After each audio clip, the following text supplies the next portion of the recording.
Hello students. मैं Rakesh Kumar, PGT chemistry, government model Sanskriti, senior secondary school Dholeda, जिला Mahendragarh, Haryana. Students, आज हम कक्षा 10 के एक महत्वपूर्ण अध्याय जिसका शीर्षक है नियंत्रण एवं समन्वय का अध्ययन करने जा रहे हैं। इस अध्याय में भी आज हम अध्ययन करेंगे एक महत्वपूर्ण टॉपिक का। चलिए जानते हैं वह टॉपिक कौन सा है। देखिए, हमारे पास इस अध्याय के अंदर एक महत्वपूर्ण टॉपिक आता है मनुष्य का तंत्रिका तंत्र। मनुष्य का तंत्रिका तंत्र अर्थात ह्यूमन नर्वस सिस्टम क्या होता है। देखिए, मानव शरीर का वह तंत्र जो सोचने, समझने तथा किसी चीज को याद करने के साथ ही ये चीजें तो शामिल होंगी ही उसके अंदर। सोचने की क्षमता रहेगी, समझने की क्षमता रहेगी, चीजों को याद करने की क्षमता रहेगी। इसके अलावा भी और क्या होगा, शरीर के विभिन्न अंगों के कार्यों में सामंजस्य तथा संतुलन स्थापित करना, ये जो कार्य होगा शरीर के जिस तंत्र के द्वारा, उसको हम बोलते हैं मनुष्य का तंत्रिका तंत्र। अर्थात मनुष्य का तंत्रिका तंत्र क्या करेगा? मनुष्य का तंत्रिका तंत्र सोचने, समझने, चीजों को याद रखने के अलावा क्या करेगा? विभिन्न कार्यों में सामंजस्य स्थापित करने में और संतुलन बनाने में सहायता करेगा और संतुलन बनाने में सहायता करेगा। उस तंत्र को हम तंत्रिका तंत्र कहते हैं। तंत्रिका तंत्र में संवेदी अंगों, तंत्रिकाओं, मस्तिष्क, मेरुरज्जु और तंत्री कोशिकाओं का प्रमुख स्थान होता है। अर्थात मनुष्य का जो तंत्रिका तंत्र है वह किस किस से मिलकर बना होगा? संवेदी अंग होंगे, उसमें सेंसरी ऑर्गन्स जो हमें सेंस प्रोवाइड करते हैं, और संवेदी अंग हमारे 5 होते हैं, है ना। इसके अलावा तंत्रिकाएं होंगी, मस्तिष्क होगा, मेरुरज्जु होगा और तंत्रिक कोशिकाएं होंगी। इन सब को मिला देंगे तो हमारे पास बनेगा तंत्रिका तंत्र। ठीक है, चलिए। तंत्रिका तंत्र नियंत्रण एवं समन्वय का कार्य मुख्यतः मस्तिष्क तथा मेरुरज्जु के द्वारा करता है। जो तंत्रिकीय नियंत्रण है या फिर समन्वय है, अर्थात कंट्रोल और कोऑर्डिनेशन का जो काम है, वो हमारा या तो मस्तिष्क का कार्य है ये करना, या फिर मेरुरज्जु का कार्य है। तो मस्तिष्क अर्थात ब्रेन और मेरुरज्जु अर्थात स्पाइनल कोड, रीढ़ की हड्डी कहते हैं जिसको हम। तो ये दोनों ही हमारे शरीर के अंदर क्या काम करेंगे? सामंजस्य स्थापित करने का और संतुलन बनाए रखने का काम करते हैं। ठीक है, चलिए। तो इस तंत्र में जो हमारे मुख्य अंग हैं उनके बारे में, चलिए, इस तंत्र में जो मुख्य अंग हैं उनके बारे में जानने से पहले हम जानते हैं कि तंत्रिका तंत्र के क्या कार्य हैं। चलिए देखते हैं कुछ कार्य। तंत्रिका तंत्र विभिन्न अंगों की भिन्न भिन्न क्रियाओं को संचालित करता है तथा नियंत्रित करता है। हमारे शरीर में बहुत सारी क्रियाएं हो रही है, उन क्रियाओं को कौन नियंत्रित करेगा? उन क्रियाओं के ऊपर कौन कंट्रोल करेगा? कौन उनका समन्वय करेगा? कौन नियंत्रित करेगा? कौन? तंत्रिका तंत्र। तो हमारे शरीर में तंत्रिका तंत्र का प्रमुख कार्य हो गया, है ना। जैसे किसी कंपनी को चलाने के लिए, किसी फैक्ट्री को चलाने के लिए मैनेजर की आवश्यकता होती है, एक मालिक की आवश्यकता होती है, वैसे ही हमारे शरीर को ठीक प्रकार से चलाने के लिए सभी अंगों से सही प्रकार से समन्वित होकर के कार्य करवाने के लिए हमें तंत्रिका तंत्र की आवश्यकता होती है। तो तंत्रिका तंत्र हमारे शरीर के लिए बहुत जरूरी है। दूसरा, यह समस्त मानसिक कार्यों का नियंत्रण करता है। जो भी कार्य हम अपने मस्तिष्क से कर रहे हैं, उन कार्यों में तंत्रिका तंत्र का अहम रोल होता है। अर्थात तंत्रिका तंत्र का प्रमुख कार्य मानसिक कार्यों के नियंत्रण में भी होता है। नंबर 3, यह जंतु को बाहरी वातावरण के अनुसार प्रतिक्रिया करने में मदद करता है। अगर तंत्रिका तंत्र नहीं होता तो हमें ना गर्मी का अनुभव होता और ना ही सर्दी का अनुभव होता। जो हमें दुख सुख गर्मी सर्दी महसूस होते हैं, ये सब तंत्रिकाओं के कार्य ही हैं जो हमें महसूस करवाती हैं अपने बाह्य वातावरण के प्रति व्यवहार करने के लिए हमें वो सचेत करती हैं। तो तंत्रिका तंत्र का कार्य हो गया कि वह मनुष्य को या जंतुओं को बाहरी वातावरण के अनुसार प्रतिक्रिया करने में मदद करता है। ठीक है। नंबर 4, यह विभिन्न ग्रंथियों एवं ऊतकों के प्रकारों में भी हेल्प करता है और आंतरिक पर्यावरण जो है उसके नियमन में भी सहायता करता है। तो तंत्रिका तंत्र के बहुत ही जरूरी कार्य हैं। तो हम कह सकते हैं कि मनुष्य के लिए ही नहीं, अन्य जीवों के लिए भी तंत्रिका तंत्र होना अनिवार्य है। ठीक है। चलिए चलिए इसके बाद हम देखते हैं मानव तंत्रिका तंत्र की भाग। मानव तंत्रिका तंत्र जो है ह्यूमन नर्वस सिस्टम, उसके कितने पार्ट्स होते हैं, कितने भाग होते हैं। देखिए, मनुष्य के तंत्रिका तंत्र को हम मुख्य रूप से 3 भागों में बांट सकते हैं। यहाँ पर नंबर 1 है केंद्रीय तंत्रिका तंत्र, अर्थात सेंट्रल नर्वस सिस्टम। इसको हम शॉर्ट में बोल देते हैं CNS, अर्थात सेंट्रल नर्वस सिस्टम, केंद्रीय तंत्रिका तंत्र। और दूसरा है हमारे पास परिधीय तंत्रिका तंत्र, अर्थात peripheral nervous system, PNS, peripheral nervous system. और तीसरा है हमारे पास स्वायत्त या स्वचालित तंत्रिका तंत्र, अर्थात ऑटोनोमिक नर्वस सिस्टम। तो ये हमारे तंत्रिका तंत्र के 3 प्रमुख भाग होते हैं। तो आइए हम देखते हैं मनुष्य का नर्वस सिस्टम, अर्थात मनुष्य का तंत्रिका तंत्र का आरेखीय चित्र। देखिए, इस आरेखीय चित्र के अनुसार अगर आप यहाँ पर देख पा रहे हैं तो जो नर्वस सिस्टम है, मनुष्य का तंत्रिका तंत्र है, उसको मुख्य रूप से 3 भागों में बांटकर दिखाया गया है।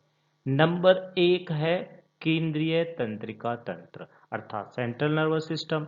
और नंबर 2 है परिधीय तंत्रिका तंत्र, अर्थात पेरिफेरल नर्वस सिस्टम। और नंबर 3 है हमारे पास स्वायत्त तंत्रिका तंत्र, अर्थात ऑटोनोमिक नर्वस सिस्टम। यहाँ पर जो हमारा नर्वस सिस्टम उसको 3 भागों में बांट दिया गया है। पहला जो भाग था केंद्रीय तंत्रिका तंत्र, आज हम इसी भाग के बारे में अध्ययन करने जा रहे हैं कि केंद्रीय तंत्रिका तंत्र क्या होता है, किसको बोलेंगे हम सेंट्रल नर्वस सिस्टम, और इसके मुख्य भाग कौन कौन से हैं। इसके मुख्य भाग 2 हैं। देखिए, एक यहाँ पर आपको दिखाई दे रहा है ए, मस्तिष्क। पहला भाग है इसका मस्तिष्क, अर्थात ब्रेन। और दूसरा इसका भाग है बी भाग, जिसको हम बोलेंगे स्पाइनल कोड, अर्थात मेरुरज्जु।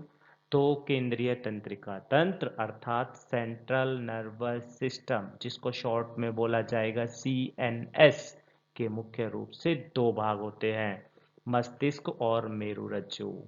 अब हम आगे मस्तिष्क का सब डिवीजन देख लेते हैं कि मस्तिष्क को अगर हम आगे बांटे तो कितने भागों में बांटा जा सकता है। देखिए, मस्तिष्क को आगे हम 3 भागों में बांट सकते हैं। अग्र मस्तिष्क, जिसको फोर ब्रेन कहा जाएगा, दूसरा मध्य मस्तिष्क, जिसको मिड ब्रेन कहा जाएगा, और तीसरा है पश्च मस्तिष्क, जिसको हिंड ब्रेन कहा जाएगा, और मेरुरज्जु। तो आज के इस लेक्चर में हम केवल केंद्रीय तंत्रिका तंत्र के बारे में अध्ययन करेंगे। बाकी जो हमारे पास बच गए हैं परिधीय तंत्रिका तंत्र और स्वायत्त तंत्रिका तंत्र, जिसको आगे 2 भागों में और बांटा जा सकता है, अनुकंपी तंत्रिका तंत्र अर्थात सिंपैथेटिक नर्वस सिस्टम, और परानुकंपी तंत्रिका तंत्र अर्थात पैरा सिंपैथेटिक नर्वस सिस्टम। इसके बारे में हम किसी दूसरे वीडियो के अंदर अध्ययन करेंगे। चलिए देखते हैं कि केंद्रीय तंत्रिका तंत्र किसे कहते हैं।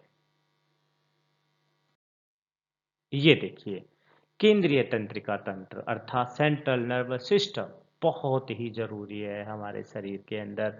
हमारे ही शरीर नहीं, सभी जितने भी जंतु हैं उन सब के लिए सेंट्रल नर्वस सिस्टम बहुत जरूरी होता है। जैसा कि नाम से पता चला सेंट्रल अर्थात मध्य में, बीच में, केंद्र में, ये वह नर्वस सिस्टम का भाग है जो बीच में मौजूद होता है। और जो बीच में मौजूद होता है वो दोनों तरफ अपना कंट्रोल कर सकता है, दाएं भी और बाएं भी, है ना। तो ऐसा ही सेंट्रल नर्वस सिस्टम का भी कार्य है। कैसे बताएंगे कि क्या होता है केंद्रीय तंत्रिका तंत्र? देखिए, तंत्रिका तंत्र का वह भाग जो संपूर्ण शरीर, पूरा शरीर आ गया, तथा स्वयं तंत्रिका तंत्र पर नियंत्रण रखता है, अर्थात कंट्रोल करता है, पूरे शरीर पर कंट्रोल, और स्वयं तंत्रिका तंत्र पर भी कंट्रोल करे, वही तो कहलाता है केंद्रीय तंत्रिका तंत्र। इसमें मस्तिष्क और मेरुरज्जु दो भाग होते हैं, ब्रेन और स्पाइनल कोड, ये दोनों मिलकर के केंद्रीय तंत्रिका तंत्र की स्थापना करते हैं। अर्थात पूछा जाए कि केंद्रीय तंत्रिका तंत्र के कितने भाग हैं, तो आप बताएंगे एक तो ब्रेन और दूसरा स्पाइनल कोड, अर्थात मस्तिष्क और मेरुरज्जु, मेरुरज्जु अर्थात रीढ़ की हड्डी।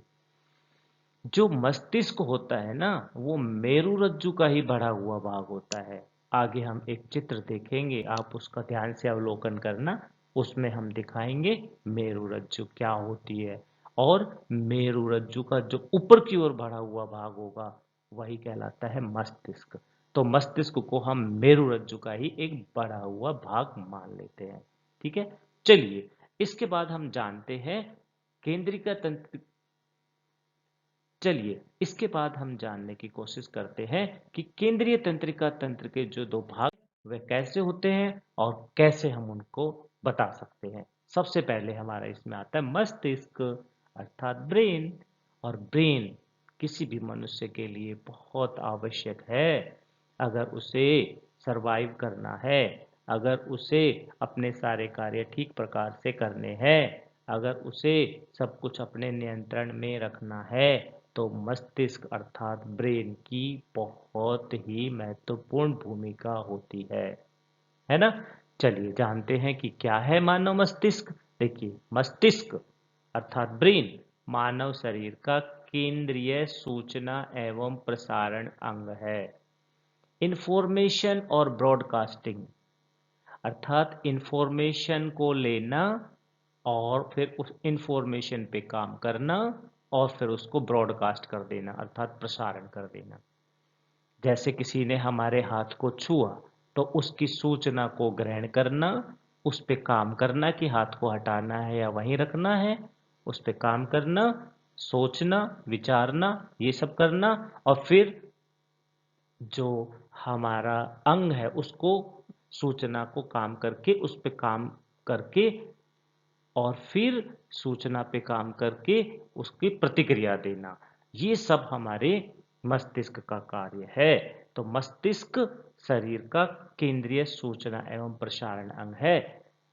यह आदेश नियंत्रण तंत्र की तरह कार्य करता है। आदेश का भी काम करेगा, जब किसी अंग को आदेश देना होगा तो यह आदेश भी देता है, साथ में नियंत्रण का भी काम करता है, उन अंगों पे नियंत्रण भी रखता है।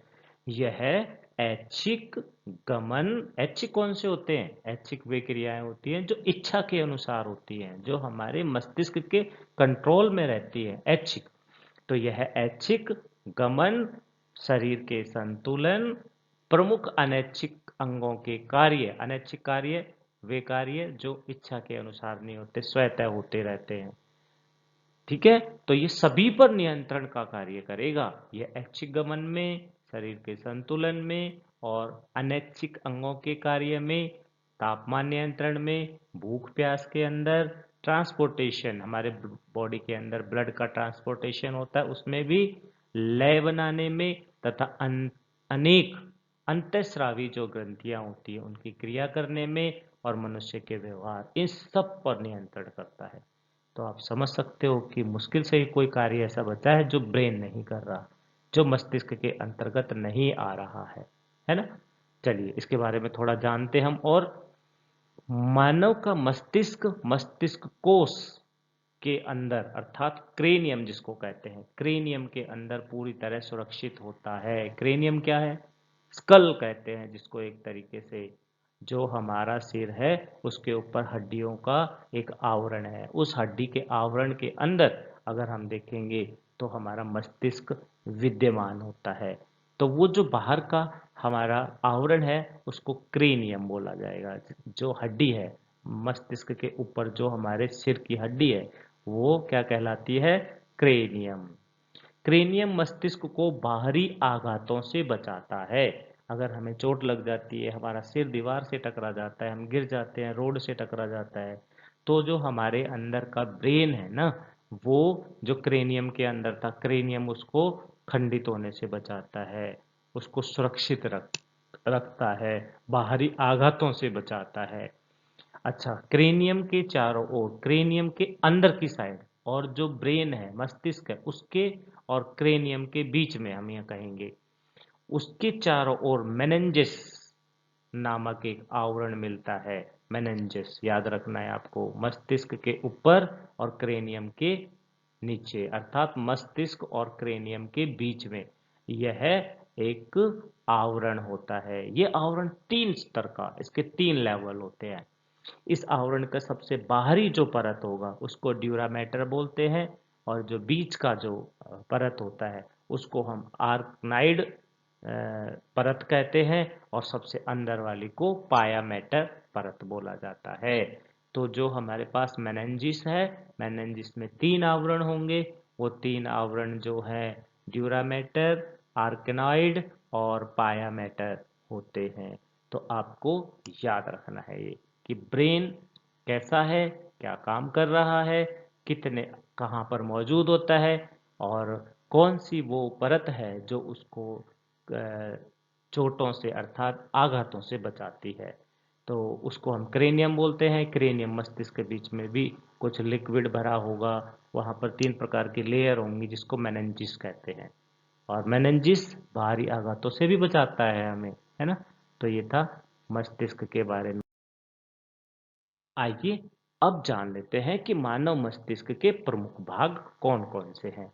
देखिए आपके सामने एक यहाँ पर चित्र बनाया हुआ है। मानव मस्तिष्क के 3 भाग हैं। नंबर 1 है अग्र मस्तिष्क, अग्र मतलब आगे का, और मस्तिष्क, मस्तिष्क होता ही है ना। अग्र मस्तिष्क अर्थात फोर ब्रेन, आगे का हिस्सा आपको दिखाई दे रहा है इस चित्र के अंदर। ये देखिए यहाँ पर दिखा रखा है अग्र मस्तिष्क। तो ये जो आगे का हिस्सा आपको दिखाई दे रहा है, ये क्या कहलाता है? ये कहलाता है अग्र मस्तिष्क। ठीक है। दूसरा हमारे पास जो मस्तिष्क का भाग है, ब्रेन का पार्ट है, वो है मध्य मस्तिष्क अर्थात मिड ब्रेन। ये देखिए यहाँ पर आपको मिड ब्रेन दिखाया हुआ है। ये वाला जो हिस्सा है यहाँ पर, ये वाला, ये आपका मिड ब्रेन के अंदर आता है, लिखा हुआ है पीछे मध्य मस्तिष्क। ठीक है। तीसरा हमारे पास जो इम्पोर्टेंट पार्ट होता है इसका, ह्यूमन ब्रेन का, वो है हिंड ब्रेन। हिंड ब्रेन अर्थात पीछे का, अर्थात पश्चिम मस्तिष्क। पश्चिम मस्तिष्क कहाँ होता है? देखिए पश्चिम मस्तिष्क, ये वाला जो हिस्सा दिखा रखा है, ये वाला जो हिस्सा है, ये पश्चिम मस्तिष्क का हिस्सा है, जो यहाँ पे लिखा हुआ भी है। ये लिखा हुआ है देखिए यहाँ पे पश्चिम मस्तिष्क। इसमें पॉन्स, मेडुला और ये मौजूद होते हैं इसके अंदर। ठीक है। तो हम इन्हीं के बारे में स्टडी करने वाले हैं कि मानव मस्तिष्क के 3 भाग कौन से हैं और उन तीनों के कार्य क्या क्या हैं। तो यहाँ पर आपके सामने था कि मानव मस्तिष्क के 3 भाग होते हैं, अग्र मस्तिष्क, मध्य मस्तिष्क और पश्चिम मस्तिष्क, अर्थात फोर ब्रेन, मिड ब्रेन और हिंड ब्रेन। ये जो डायग्राम दिखा रखा है ना, इसको आपको अच्छे से याद करना है, अच्छे से इसको बना करके देख लेना है। बहुत इम्पोर्टेंट है ये, एग्जामिनेशन पॉइंट ऑफ व्यू से भी इम्पोर्टेंट है, और जो जर्नल लाइफ के पॉइंट ऑफ व्यू से भी ये इम्पोर्टेंट है। चलिए अब हम इसके एक एक भाग का अध्ययन करेंगे। सबसे पहले हमारे पास आ जाएगा अग्र मस्तिष्क। चलिए जानते हैं अग्र मस्तिष्क क्या है और क्या कार्य करता है।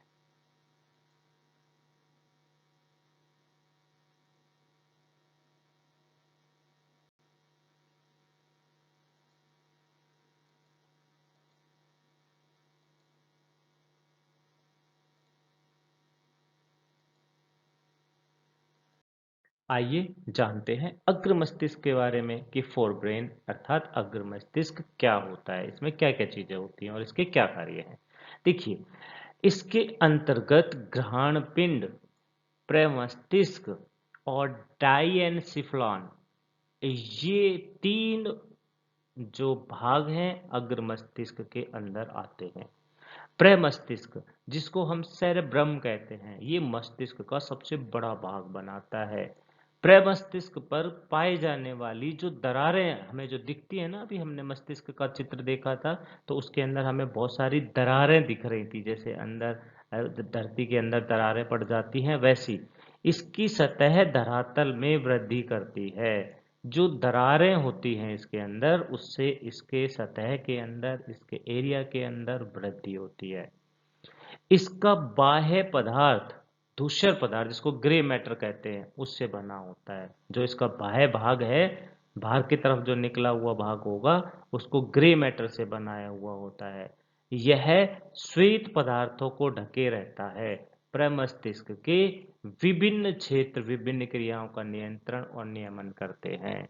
तो अग्र मस्तिष्क के अंदर ग्राण पिंड, प्रमस्तिष्क और डायेनसिफ्लॉन, ये तीन भाग होते हैं। प्रमस्तिष्क हमारे मस्तिष्क का सबसे बड़ा भाग होता है। इसमें पाई जाने वाली जो दरारें होती हैं वो इसके क्षेत्रफल को बढ़ाती हैं। इसके अलावा इसका जो बाह्य भाग होता है वो ग्रे कलर के मैटर से बना होता है, और ये श्वेत जो सफेद रंग का पदार्थ होता है उसको ढक के रखता है। प्रमस्तिष्क का जो क्षेत्र है, ये विभिन्न क्षेत्रों और विभिन्न क्रियाओं के नियंत्रण और नियमन के कार्य में सहायता करता है।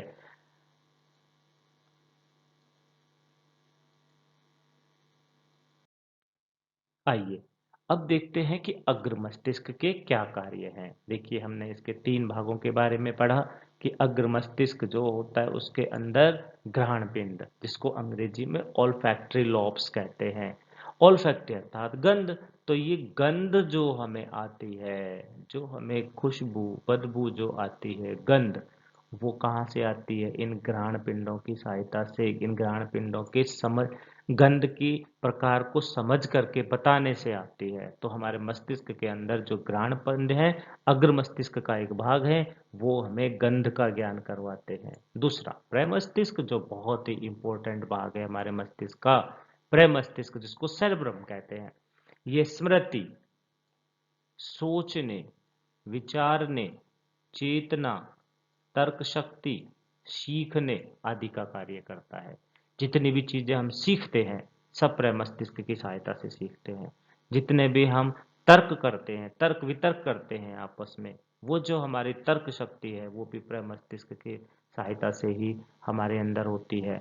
सोचने का, विचारने का, चेतना का, सब स्मृति अर्थात चीजों को याद रखने का, जो हमारा कहते हैं ना, human brain is the like a chip, जैसे कि कंप्यूटर में होता है सॉफ्टवेयर, उसके अंदर प्रोग्रामिंग सेट होती है, ऐसे ही मस्तिष्क जो है हमारा, वो भी सूचनाओं को केंद्रित करके सेव करके रखता है। तो स्मृति को अर्थात जो याद हैं, जो हमारी चीजें हमने याद कर रखी हैं, उनको ये अपने अंदर बना के रखेगा। और सोचने, समझने, चेतना करने, तर्क शक्ति करने, सीखने, ये सब कार्य हमारे प्रमस्तिष्क की सहायता से होते हैं। और तीसरा जो भाग था हमारे पास, वो डायएन्सेफ्लॉन। डायएन्सेफ्लॉन जो है वो अनैच्छिक क्रियाओं को करने में हेल्प करता है। अनैच्छिक क्रिया कौन सी होती है? अनैच्छिक क्रिया वो होती है जो हमारी इच्छा के अनुसार नहीं होती, जो हमारे ऊपर, हमारे कंट्रोल में नहीं होती। जैसे प्यास हमारे कंट्रोल में नहीं है, नींद हमारे कंट्रोल में नहीं है, ताप नियंत्रण हमारे कंट्रोल में नहीं है, भोजन का पाचन आदि क्रियाएं वो भी हमारे कंट्रोल में नहीं है। ठीक है, नियंत्रण और नियमन ये भी हमारे कंट्रोल में जो है नहीं है। अगर कौन सी नियंत्रण क्रियाएं, जैसे कि हृदय का धड़कना है, तो ये बहुत सारी ऐसी क्रिया होती है हमारे शरीर के अंदर, नियमन होता है जो हमारे कंट्रोल में नहीं होता। तो अनैच्छिक क्रिया जितनी भी हैं, प्यास है, नींद है, ताप का नियंत्रण है, भोजन संबंधी पाचन है, वो सब डायएन्सेफ्लॉन वाले भाग के अंदर होता है। इन्हीं से पूरा किया जाता है। तो हमारे अग्र मस्तिष्क के प्रमुख कार्य थे ये। इसके बाद हमारे पास आता है मध्य मस्तिष्क। मध्य मस्तिष्क क्या होता है, देखिए यह भाग मस्तिष्क के मध्य में होता है, बीच में। यह मस्तिष्क स्टेम का ऊपरी भाग है। मध्य मस्तिष्क जो होता है, इसमें अनेक तंत्रिक कोशिकाएं कई समूहों में होती हैं। तंत्रिक कोशिकाएं छोटे छोटे छोटे छोटे कई समूहों में होंगी। मध्य मस्तिष्क के में संतुलन, मध्य मस्तिष्क में संतुलन एवं आंख की पेशियों को नियंत्रित करने के केंद्र होते हैं। आंख की जो पेशियां हैं, आंख का बंद होना खुलना, वो सब ये कंट्रोल करेगा, संतुलित करेगा। मध्य मस्तिष्क को हम दो भागों में बांट सकते हैं, एक कॉर्पो क्वाड्रिजेमिना और दूसरा है सेरेब्रल पेंडिकल। तो ये जो हमारे पास दो भाग हैं, ये देखिए क्या क्या करते हैं। कार्पो क्वाड्रिक जेमिना, यह मध्य मस्तिष्क का ऊपरी भाग होता है। चार लोब नुमा उभार इसके अंदर होते हैं, जिन्हें कार्पो क्वाड्रोजेमिन बोलते हैं। ये दृष्टि, श्रवण शक्ति आदि के नियंत्रण पे कार्य करते हैं। दृष्टि देखने से संबंधित और सुनने के संबंधित जो शक्तियां हैं, उनके नियंत्रण पे कार्य करता है कार्पो क्वाड्रिजेमिन। और दूसरा जो हमारे पास था वो था सेरेब्रल पेंडिकल। सेरेब्रल पेंडिकल जो है, ये तंतुओं का बंडल होता है, जो सेरेब्रल कॉर्टेक्स को मस्तिष्क के अन्य भागों और मेरुरज्जु से जोड़ने का काम करता है। तो ये मध्य मस्तिष्क और मध्य मस्तिष्क के दो भाग थे। आइए अब हम मध्य मस्तिष्क के कार्य देख लेते हैं कि मध्य मस्तिष्क क्या करता है। पहला, मध्य मस्तिष्क दृश्य, देखने से सुनने से जो भी हमारे उत्तेजनाएं होते हैं उनको जवाब, जैसे कि सिर है, गर्दन है, ट्रंक को पलटने की गतिविधियां हैं, ये सब जो कार्य हैं ये मध्य मस्तिष्क ही करता है। देखने का, सुनने का, उनको समझने का। सिर, गर्दन और ट्रंक, ट्रंक मतलब हमारा शरीर जो है वो, उनको पलटने की विधियां हैं, उनको क्रिया करवाने की विधियां हैं, उन पर नियंत्रण का कार्य कौन करता है, मध्य मस्तिष्क करता है। इसके अलावा देखिए, मध्य मस्तिष्क जो है ये आंख की मांसपेशियों को अनैच्छिक क्रिया को भी नियंत्रण करता है। आपने देखा है कई बार जब हम चल रहे होते हैं, कुछ कीड़ा मकोड़ा या धूल मिट्टी हमारी आंख के अंदर आने को होती है, गिरने को होती है, तो हमारी पलकें अपने आप झपक जाती हैं, बंद हो जाती हैं। इसी प्रकार से हमारी पलकों का लगातार अपने आप झपकना खुलना, झपकना खुलना, ये हमारे बस में नहीं है। अर्थात हमारे मस्तिष्क के बस में नहीं है कि मस्तिष्क इनको कंट्रोल करेगा। ये ऐसी क्रिया नहीं है, अपने आप चलने वाली है। हम सोचते भी नहीं है तब भी हमारी आंखें, जिसमें पलकें हैं, वो झपकती रहती हैं या बंद होती रहती हैं। तो ये सब अनैच्छिक क्रियाएं हैं। और ये कौन सा भाग करता है मस्तिष्क का, आंख की मांसपेशियों की अनैच्छिक क्रियाओं का नियंत्रण जो है ना, वो भी मध्य मस्तिष्क करता है। ठीक है, तो हमारे पास आ गया अग्र मस्तिष्क क्या है, उसके कार्य, मध्य मस्तिष्क क्या है, उसके कार्य। अब आता है हमारे पास पश्च मस्तिष्क, जिसको हिंड ब्रेन कहते हैं। यह मस्तिष्क का सबसे पिछला भाग है। हमने देखा था चित्र के अंदर सबसे लास्ट में मध्य मस्तिष्क के तुरंत बाद पीछे जो होता है वह पश्च मस्तिष्क होता है। यह अनुमस्तिष्क या सेरिबलम और मस्तिष्क स्टेन का ये बना होता है। इसमें क्या क्या होंगे, इसके अंदर अनुमस्तिष्क होगा जिसको सेरेबलम कहेंगे, या इसमें मस्तिष्क स्टेम अर्थात ब्रेन स्टेम, ये दो चीजें होंगी पश्च मस्तिष्क के अंदर।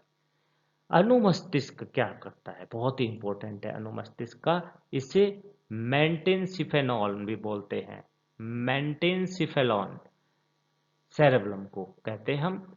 यह है मुद्रा अर्थात पोस्चर, शरीर को सीधा रखना है, बैठते टाइम रीढ़ की हड्डी सीधी रखनी है, तो जो हमारा पोस्चर होता है, मुद्रा होती है, उसको नियंत्रण करने का काम करता है। समन्वय करने का अर्थात कोऑर्डिनेशन बनाने का, संतुलन बनाने का, कि हम जब चलते हैं तो संतुलन बना के चलते हैं, खड़े होते हैं तब भी संतुलन बनाते हैं, नृत्य वगैरह डांस वगैरह करते हैं वहाँ भी संतुलन बनाते हैं। तो संतुलन बनाने का जो कार्य है अनुमस्तिष्क ही करता है। ऐच्छिक क्रियाओं की गतियां जिसे हम सोच समझ कर नियंत्रित करके करते हैं, उनको भी अनुमस्तिष्क करता है। इसका मुख्य कार्य शरीर का संतुलन बनाए रखना, शरीर के ऐच्छिक मांसपेशियों के संकुचन पर भी नियंत्रण रखना। यह आंतरिक कान के संतुलन भाग में संवेदनाएं ग्रहण करता है। तो अनुमस्तिष्क जो है ना हमारे मस्तिष्क का एक बहुत ही महत्वपूर्ण भाग है। देखिए कितने सारे कार्य ये करता है। और पश्च मस्तिष्क का जो दूसरा भाग है वह है हमारे पास मस्तिष्क स्टेम अर्थात ब्रेन स्टेम। यह है क्या है, देखिए इसके अंतर्गत पोन्स वेरालॉइस, इसको हम पोन्स कहते हैं, और मेंडुला ओब्लोंगेटा बोलते हैं, वह आते हैं। चलिए जानते हैं कि पोन्स जो हैं उनका क्या कार्य है और मेडुला ओब्लोंगेटा का क्या कार्य है। देखिए पोन्स वेरालॉइ, पोन्स छोटा करके बोल सकते हैं पोन्स, पूरा नाम है पोन्स वेरालॉइ। क्या होते हैं पोन्स वेरालॉइ? तंत्रिका तंतुओं से निर्मित पोन्स वेरालाई मेडुला के अग्रभाग में स्थित होता है, आगे के भाग में। यह श्वसन को नियंत्रित करता है। याद रखिएगा बहुत इंपॉर्टेंट कार्य है ये पोन्स का, कि जो हम सांस लेते हैं ना, सांस लेने की क्रिया को ये पोन्स नियंत्रित करता है। और मेडुला ओब्लोंगेटा का आगे का भाग है, दूसरा भाग हमारे पास वही है, मेडुला ओब्लोंगेटा। ये क्या होता है, देखिए ये भी इंपॉर्टेंट भाग है, ध्यान से देखना है आपको। यह एक बेलनाकार रचना होती है, बेलन के जैसी, जो पीछे की ओर स्पाइनल कोड या मेरुरज्जु के रूप में पाई जाती है। किससे जुड़ा हुआ होगा मेडुला ओब्लोंगेटा? मेरुरज्जु से अर्थात स्पाइनल कोड से। स्पाइनल कोड मस्तिष्क के पिछले सिरे से शुरू होकर रीढ़ की हड्डियों में न्यूरल कैनाल के अंदर से होता हुआ नीचे की ओर रीढ़ के अंत तक फैला रहता है। जो मेरुरज्जु है, देखिए कहाँ से शुरू हुआ, मस्तिष्क से, और कहाँ तक गया है, न्यूरल कैनाल के अंदर रीढ़ के अंत तक फैला हुआ है। इसी में अनैच्छिक क्रियाओं के नियंत्रण स्थित होते हैं। जितनी भी अनैच्छिक क्रियाएं हैं इसी के द्वारा वो नियंत्रित होती हैं। मेंडुला द्वारा आवेगों का चालन मस्तिष्क और मेरुरज्जु के बीच होगा। मेंडुला के अनेक तंत्रिका केंद्र होते हैं जो हृदय स्पंदन अर्थात हृदय की धड़कने को, हृदय स्पंदन का मतलब हार्ट के, किसको, हार्ट बीटिंग को, हृदय की धड़कन हार्ट बीट जिसको कहते हैं वो, ब्लड प्रेशर रक्तचाप और श्वास गति अर्थात सांस लेने की गति पर नियंत्रण करता है। मस्तिष्क के इसी भाग के द्वारा विभिन्न प्रतिवर्ती क्रिया जैसे खांसना, छींकना, उल्टी करना, पाचक रसों का स्राव इसी के द्वारा नियंत्रित होता है। तो मेडुला ओब्लोंगेटा जो है ना ये बहुत ही इंपॉर्टेंट है। देखिए कितने सारे इंपॉर्टेंट कार्य इसके द्वारा किए जा रहे हैं। हृदय स्पंदन, हार्ट बीट करना, उसको कंट्रोल करेगा। रक्तचाप ब्लड प्रेशर को, सांस लेने की गति की दर जो है उसको, मस्तिष्क के जो विभिन्न प्रतिवर्ती क्रिया होती हैं जैसे खांसते हैं हम, कफिंग, स्नीजिंग छींकने को, कब वोमिटिंग उल्टी करने को, और जो पाचक रस होते हैं जो हमारे भोजन को पचाते हैं ना, उनके अंदर भी ये हेल्प करता है। ठीक है, तो इस प्रकार से आज हमने पढ़ा मानव मस्तिष्क के बारे में, ह्यूमन ब्रेन के बारे में, कि उसके तीन भाग होते हैं, अग्र मस्तिष्क, मध्य मस्तिष्क और पश्च मस्तिष्क। उनके क्या कार्य होते हैं और वो कहाँ कहाँ उपस्थित होते हैं। चलिए इसके बाद जो हमारे केंद्रीय तंत्रिका तंत्र था, सेंट्रल नर्वस सिस्टम, उसके दूसरे भाग पर आते हैं। और दूसरा भाग है हमारे पास मेरुरज्जु अर्थात स्पाइनल कोड। जैसा कि मैंने इस लेक्चर के शुरुआत में आपको बताया था कि जो मेरुरज्जु है वो एक लंबी नली जैसी संरचना है। ये देखिए आपको जो दिखाई दे रही है, ये सभी मनुष्यों के अंदर होती है। आप इसको देख सकते हो, जो हमारी पीठ होती है ना, पीठ के पीछे बीच में सही आप सेंटर में हाथ लगाओगे तो आपको वहां पर ये मेरुरज्जु दिखाई पड़ती है। ये जो दिखाई दे रही है आपको मेरुरज्जु, मेरुरज्जु का जो एक सिरा है वो देखिए यहाँ पर ह्यूमन ब्रेन से अर्थात मस्तिष्क से जुड़ा हुआ होता है। तो इसलिए हम कहते हैं कि जो मेरुरज्जु का जो बढ़ा हुआ भाग है ना वही मस्तिष्क कहलाता है।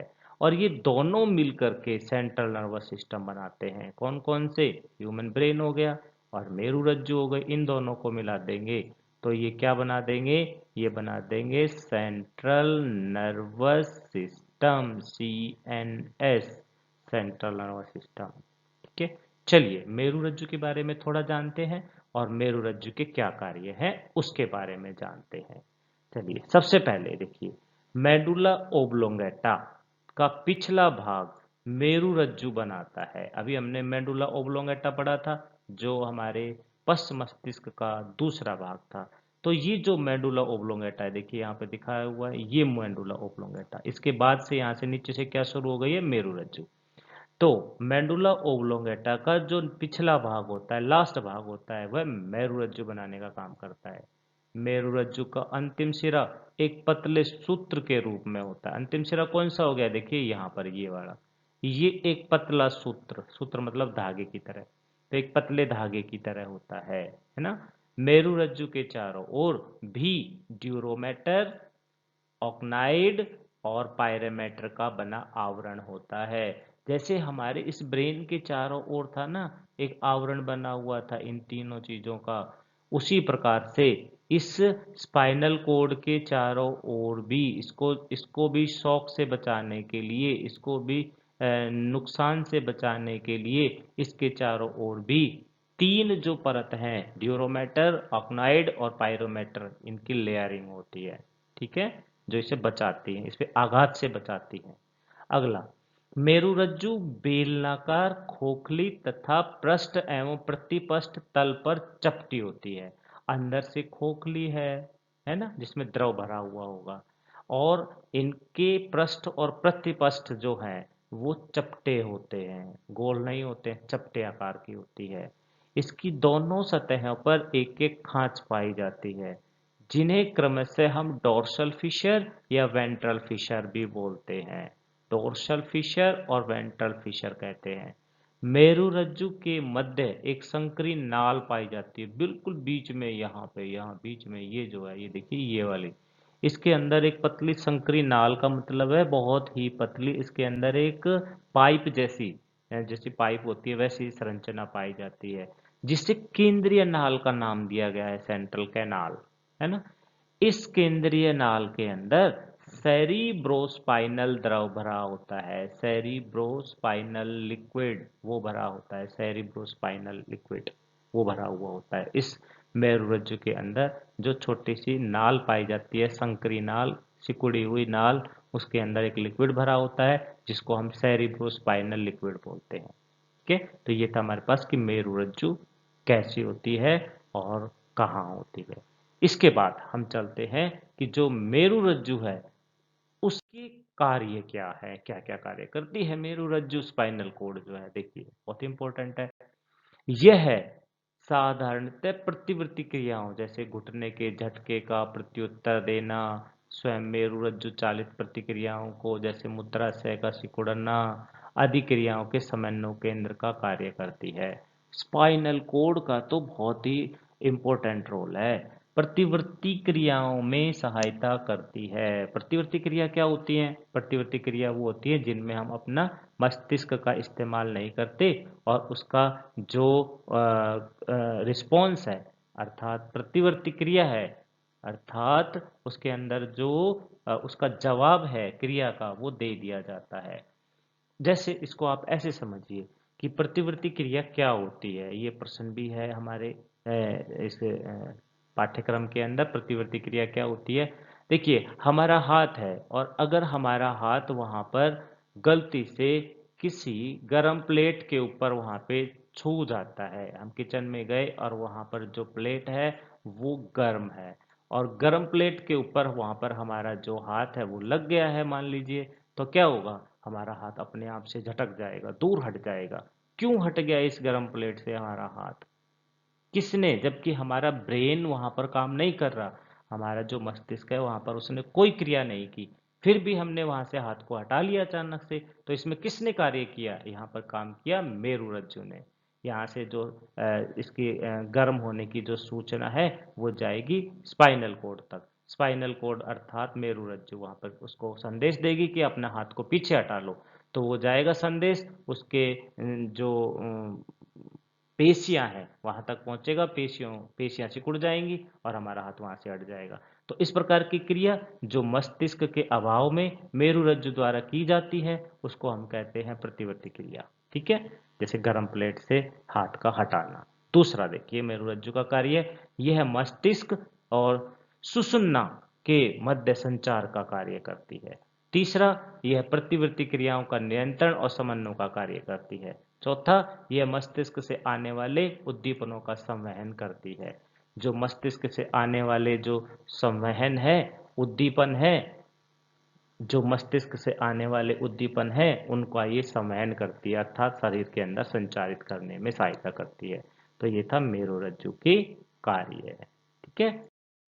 इसके बाद हम देखते हैं कि आज हमने क्या क्या पढ़ा। देखिए, आज हमने तंत्रिका तंत्र के बारे में पढ़ा। तंत्रिका तंत्र के एक भाग के बारे में पढ़ा, जो था सेंट्रल नर्वस सिस्टम, अर्थात केंद्रीय तंत्रिका तंत्र। और इसमें हमने मनुष्य के मस्तिष्क और स्पाइनल कॉर्ड के बारे में पढ़ा।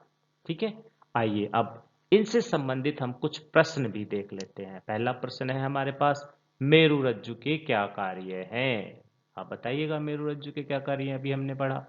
दूसरा प्रश्न है आपके लिए, मानव मस्तिष्क का एक स्वच्छ नामांकित चित्र बनाइए। ये जो चित्र आपको दिखा रखा है, ऐसा ही आपको कोई चित्र जिसमें साफ सुथरा सारे अंग लिखे हुए हों, नामांकित करना है उसको, वो चित्र बनाना है, नाम लिखने हैं। ठीक है। तीसरा प्रश्न, ये जो दूसरा प्रश्न है, ये कई बार पेपर के अंदर आ जाता है। पहला प्रश्न भी इंपॉर्टेंट है एग्जामिनेशन पॉइंट ऑफ व्यू से। ठीक है। तीसरा जो हमारे पास है, तंत्रिका तंत्र के क्या कार्य हैं, इंपॉर्टेंट प्रश्न है। चौथा प्रश्न, अग्र मस्तिष्क के कौन कौन से भाग होते हैं? याद करिएगा, अग्र मस्तिष्क अर्थात फोर ब्रेन कितने भाग थे और उनके नाम बताने हैं। पांचवा हमारे पास लास्ट है, ये जो एक मस्तिष्क का चित्र नीचे दिया गया है, इसमें देखिए number 1, number 2, number 3, number 4, number 5, number 6। अगर आपने आज के इस लेक्चर के दौरान मानव मस्तिष्क के चित्र को ध्यान से देखा है, तो आप इनके नाम बता सकते हो कि ये कौन कौन से भाग हैं मानव मस्तिष्क के। आपको इनको नामांकित करना है, इन नंबरों को हटा करके इनकी जगह नाम लिखना है। ठीक है। तो इस प्रकार आशा है कि आज का जो ये लेक्चर है आपको समझ आया होगा। फिर भी अगर आपकी कोई समस्याएं हैं तो आप अपने अध्यापक से मिलकर उनको हल कीजिएगा। ठीक है। इसी के साथ आप सभी का धन्यवाद।